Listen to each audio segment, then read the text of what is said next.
now. But we are in the chat. We are talking shit. The man behind the talking of the shit right now is my man Hoffy. So, guys, starting next week, what's that, May 12th, we'll be bringing Hoffy on to read the top comments. And I will be addressing those comments just to get a little bit of flow back going. But we'll be back live, raw, uncut at 9 p.m. at next Monday, potentially. But you guys know the drill. Become a Pigskin Pundit. You get all the inside knowledge that is going on. But let's talk about the New York Jets and what they did in the 2025 NFL Draft.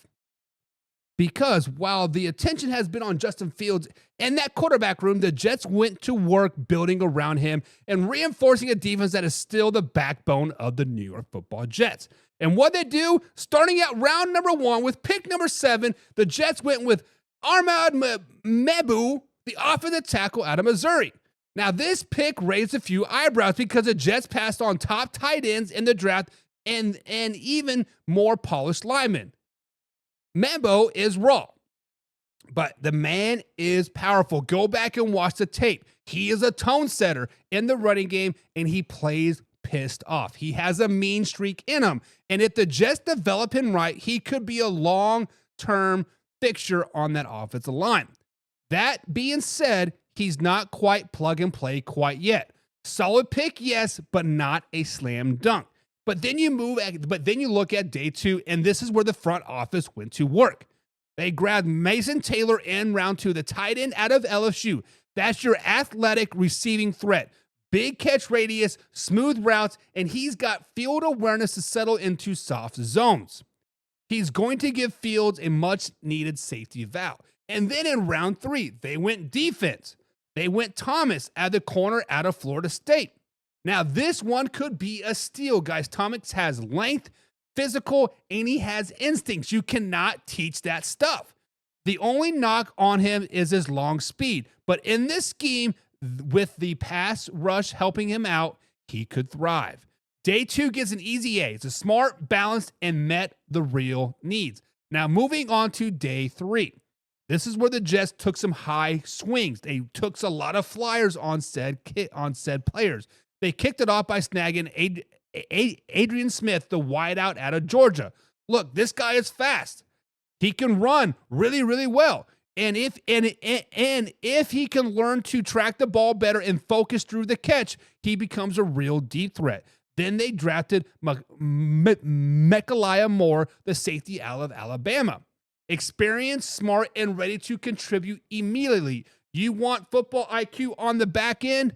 Moore is your guy. Watch this tape. He knows how to watch film, and he is very, very smart. And then round number 5, they stayed defensive heavy with Francisco Mangino, a rangy linebacker from Miami who's active, physical, and has a motor that just doesn't quit. And then they traded up to get Tyler Barton, an edge rusher out of Miami as well.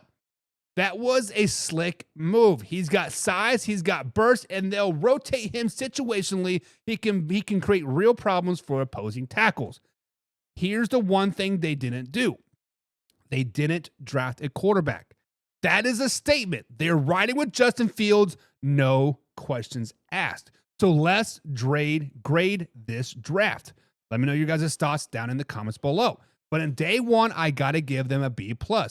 Mambu has upside, but he's going to need some polishing. Still, protecting Fields has to be a priority, and they address that priority.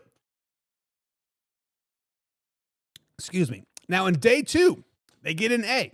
They drafted Taylor and Thomas. Both have potential to be starters early and elevate on both sides of the ball. In day 3, excuse me, they get a B as well. They have high upside athletes and quality of depth. Nothing flashy, but it could pay off big if a few of these guys hit. So these easily could be an A+ draft if these guys do hit. But the final grade for the New York Football Jets, in my opinion, is an A-. The Jets walked out of this draft better on both lines. Faster on offense and deeper on defense. No quarterback. Let me repeat, no quarterback. That tells you all you need to know. They're putting their trust into Justin Fields, and now it's up to him to prove them right. So what do you guys think? Do the Jets deserve an A-? Are they all in on Justin Fields? Did the Jets improve and potentially become a playoff team by this year's draft? Let me know. Let me know. Let me know. But be sure to hit the subscribe button, guys. Hit that like button as well. And remember, we are live every Monday through Friday at 9 p.m. East Coast time. Now, let's get into your comments and discuss your thoughts. This is where Hafi would come in, guys, and he'll be up there. Buck, I love you so much. But guess what, Hafi? We love you too, brother.